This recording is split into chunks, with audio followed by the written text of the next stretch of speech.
Баршаларыңызға сәлем қыздар. Бүгін біз сіздермен базарда сатылатын сәбіздерден де өте дәмді болып шығатын корей салатын дайындайтын боламыз.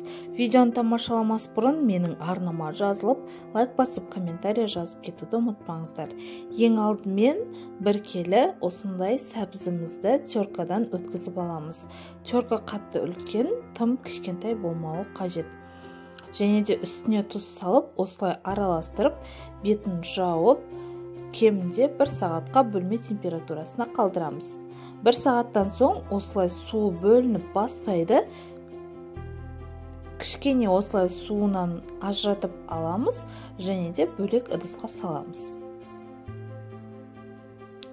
Сәбізіміз дайын. Енді үстінен 3 тіше сарымсақ саламыз. 10 грамм қант қосамыз.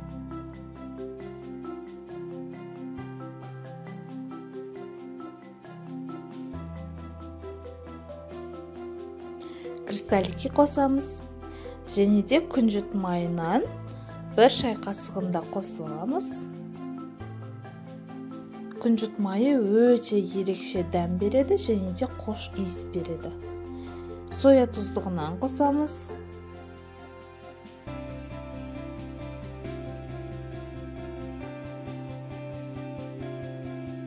Және де ең бастысы осындай 70%-лық уксус қосамыз.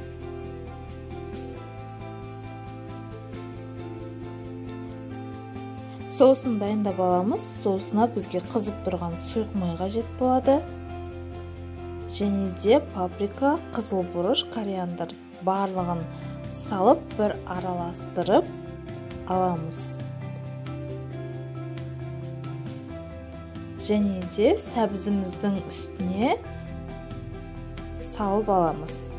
Чесноктың үстіне салсаңыздар, өте қош иіс береді.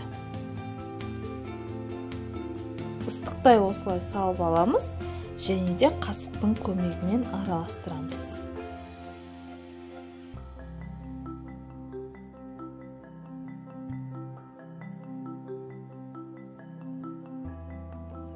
Кішкене суылғаннан кейін қолмен араластырып жіберсеңіздер де болады. Бұл салатты кемінде 2 сағат осылай бетін жауып, қойып, дәмі кіргенше қалдырсаңыздар болады. Не болмаса бір түнге қалдырып, ертесіне ұсына берсеңіздер болады. Мінекей біздің өте дәмді, базардағы салаттардан ешқандай да айырмашылығы жоқ. Сәбіз салатымыз дайын, жасап көріңіздер, арнаға жазылып кетуді ұмытпаңыздар.